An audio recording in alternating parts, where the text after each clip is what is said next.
जहाँ तक बच्चे की तशख़ीस की बात आपने की है कि बच्चे को अगर लेट से नमूनिया हो गया तो माँ को कैसे पता चलेगा। इस सीज़न में RSV virus, influenza virus, H influenza ये बहुत ज़्यादा इन हुए हैं। एहतियात के हवाले से मैं सिर्फ यही कहूँगा, लेट से अगर घर में किसी फ़र्द को नज़ला ज़ुकाम खांसी है, बीमारियां हैं जो मिसाल के तौर पे नज़ला ज़ुकाम खांसी बुखार की, वो उन बच्चों को सिर्फ इसलिए नहीं डॉक्टर के पास दिखाते कि वहाँ तो बहुत ज़्यादा पैसे लगेंगे, वो हकीमों की तरफ चले जाते हैं, ठीक है, और वो चीज़ें पीडियाट्रिशियन के पास ही आप बच्चे को लेके जाएं। सेकंड, इससे ज़रूरी है कि आपके गली मोहल्ले में बैठा हर बंदा डॉक्टर नहीं होता। आपने उन अताइयों। अस्सलाम वालेकुम, मैं हूं तबस्सुम रियाज रांझा और आप देख रहे हैं साफ डिजिटल। सर्दी का मौसम है और सर्दी के मौसम में हमारे बच्चे अक्सर बीमार हो जाते हैं और बच्चों की बीमारी का सबसे पहले माँ को पता होना चाहिए। अब माँ को कैसे पता होगा, ये ऐसी चीजें हैं कि जो अक्सर हमारे बच्चे बीमार होते हैं, माँ को पता नहीं होता मगर वो नमूनिया की शक्ल इख्तियार कर जाते हैं। इसी हवाले से हमारे साथ आज चाइल्ड स्पेशलिस्ट मौजूद हैं बिलावल साहब। अस्सलाम वालेकुम। वालेकुम सलाम, बहुत शुक्रिया।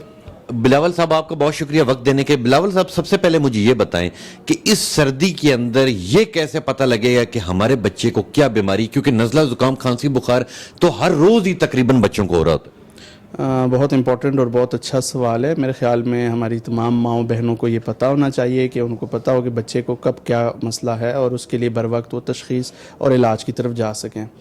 जहाँ तक बच्चे की तशख़ीस की बात आपने की है कि बच्चे को अगर लेट से नमूनिया हो गया तो माँ को कैसे पता चलेगा। देखो, नमूनिया में ये होता है, सबसे पहले बच्चा अगर आपका खाना पीना छोड़ दे, इरिटेबिलिटी हो जाए, बच्चा रोए और बच्चे की स्लीप पैटर्न डिस्टर्ब हो जाए और बढ़ते बढ़ते बच्चे की सांस तेज़ हो जाए, ठीक है, और साथ में खांसी, नज़ला ज़ुकाम, वो तो वैसे इसी के साथ साइड वाइज चलता रहता है। लेकिन अगर आपको लगे कि बच्चे की सांस तेज़ हो रही है और सांस में भी सबसे पहले माँ को अगर छाती नहीं नज़र आती तो माँ का बच्चे का चेहरा ज़रूर नज़र आता है, तो आप चेहरे पे, नाक पे कंसंट्रेट करके आपको पता चल सकता है कि आपके बच्चे को नमूनिया है या नहीं। जैसे अगर बच्चे की नथें जो है वो जल्दी जल्दी फूल रही हैं तो इसका मतलब है कि बच्चा नमूनिया की तरफ जा रहा है, जिसके लिए बर वक्त इलाज बहुत ज़रूरी होता है। डॉक्टर साहब, मुझे ये बताएं, जो बिल्कुल छोटा बच्चा है जिसे माँ दूध पिला रही है, उसका तो बिल्कुल नहीं आइडिया होता कि उसे क्या बीमारी है। अक्सर हम लोग देखते हैं कि बच्चा होता है, बच्चा उसके बाद बीमार ही रहता है।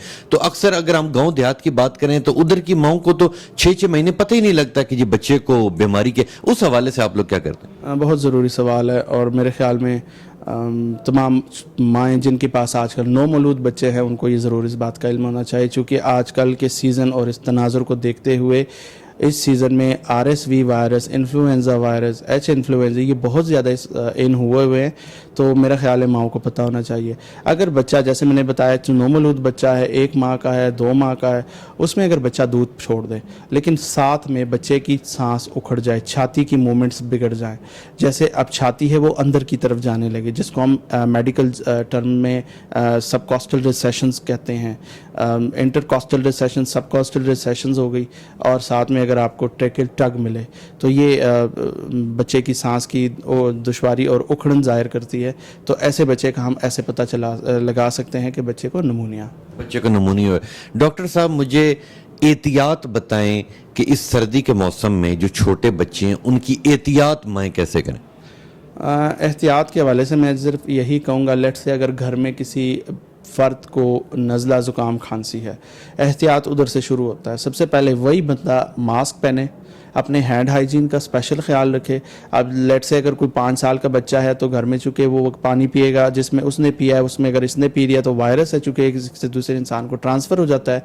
तो मेरे ख्याल में इन चीज़ों का बहुत एहतियात रखना चाहिए। और सेकंड इम्पॉर्टेंट उन बच्चों के लिए जो बच्चे बिल्कुल छोटे हैं, अपना ख्याल खुद नहीं कर सकते, इन चीज़ों को समझते नहीं हैं, तो उनके बारे में मैं यही कहूँगा कि माँओं को चाहिए बच्चे को गर्म रखें, मिटन्स पहनाएँ, जुराबें पहनाएँ, गर्म कपड़े पहनाएँ, कमरे का टेम्परेचर आप लोग नॉर्मल रखें, फिर जल्दी गर्म कमरे से ठंडी हवा की तरफ एकदम से बच्चों को ना निकालें, क्योंकि ये भी इन्वायरमेंटल ट्रिगर्स होते हैं जो कि आपको बच्चों को साइनोसाइटिस और इस तरह की चीज़ें की तरफ लेके जा सकते हैं। ऐसी डॉक्टर साहब कौन सी बीमारियां हैं जो मिसाल के तौर पे नज़ला ज़ुकाम खांसी बुखार की बात की जाए, जो पेरेंट्स से, मिसाल के तौर पे एक बाप को या एक माँ को नज़ला हो गया, कितने % चांसेस हैं कि उससे उसके बच्चे को हो जाएगा? डेफिनेटली आप अगर ब्लड से बच्चा है और वो शीर ख्वार है, माँ का दूध पी रहा है, तो चांसेस तो देखो 100% होते हैं, क्योंकि उसमें आपका माँ और बच्चे का वैसे ही फासला तो कम ही होता है, उस फासले को तो कोई बढ़ा सकता नहीं है। लेकिन जब माँ बच्चे को दूध पिलाएगी तो उस दौरान तो काफ़ी हद तक इम्कान यही है, तो उसमें यही होना चाहिए, माँ अपने हैंड हाइजीन प्लस अपने मास्क पहना के बच्चे को ज़रूर ये पिलाए, ताकि वो उसको इस वायरस से, क्योंकि इसका वायरस का फैलाव ही जो है ना वो खांसी और सांस के रूट से है, ये दूसरी किसी तरीके से फैल नहीं सकता। माँ खांसी करे या छींक आए तो वो डेफिनेटली बच्चे को ट्रांसफ़र हो सकता है। सामने देख के डॉक्टर साहब मैसेज दे दें उन खवातीन के लिए। हमारा आपको पता है मुल्क बहुत गरीब है, अक्सर ऐसे बच्चे बीमार होते हैं, मगर हमारे जो पेरेंट्स हैं वो उन बच्चों को सिर्फ इसलिए नहीं डॉक्टर के पास दिखाते कि वहाँ तो बहुत ज़्यादा पैसे लगेंगे, वो हकीमों की तरफ चले जाते हैं, ठीक है, और वो चीज़ें खाना शुरू हो जाते हैं जिससे बच्चा और ज़्यादा बीमार हो जाता है। तो आप सामने देख के पूरी कौम को मैसेज दें कि जी जो बच्चे बीमार होते हैं वो क्या करें।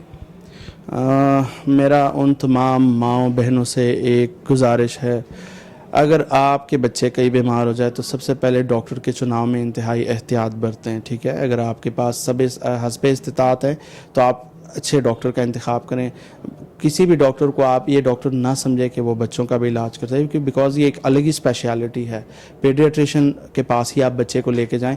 सेकंड, इससे ज़रूरी है कि आपके गली मोहल्ले में बैठा हर बंदा डॉक्टर नहीं होता। आपने उन अताइयों से अपने बच्चों को बचा के रखना है जिनके पास पहले ही जाते ही वो बच्चे को एंटीबायोटिक्स पे डाल देते हैं, जो कि इस बीमारी का सिरे से इलाज है ही नहीं, बीमारी वर्सन हो जाती है।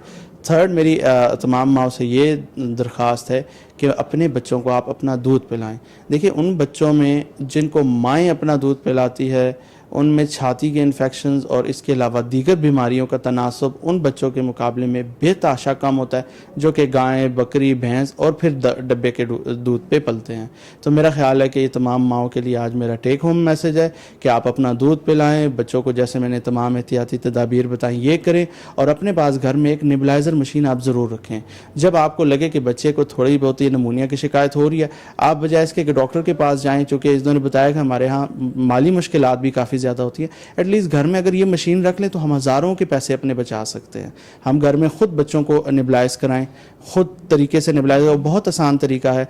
3 सीसी नॉर्मल सलाइन ले, 12 कतरे एटम के डालें, 15 मिनट उसकी भाप दिलाएं। फिर 3 सीसी नॉर्मल सलाइन ले, उसमें 15 कतरे आप क्लैनल के डालें, 15 मिनट तक उसकी भाप दिलाएं। साथ में 3 सीसी नॉर्मल सलाइन उसके बाद डालें और 15 मिनट तक उसकी भाप दिलाएं। इसके अलावा बच्चा खुद ब खुद ठीक हो जाए।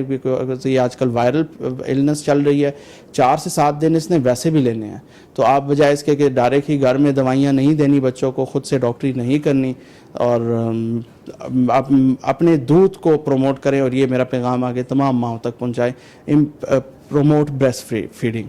बहुत शुक्रिया बिलावल साहब। ये थे बिलावल साहब, और इन्होंने ये क्योंकि चाइल्ड स्पेशलिस्ट हैं तो जिस तरह कहते हैं कि जी एहतियात इलाज से बेहतर है, इन्होंने जितनी बातें की हैं, मैं ये समझता हूं कि अगर कोई एक माँ भी हमारे इस प्रोग्राम से अगर वो उस बात के ऊपर अमल करना शुरू हो जाती है तो मैं समझता हूं कि हमारे प्रोग्राम का मकसद पूरा हुआ। तो इंशाल्लाह मिलेंगे आपसे अगले प्रोग्राम में, तब तक के लिए अपने मेज़बान तबस्सुम रियाज रांझा को दीजिए इजाजत। अल्लाह ने के बाद।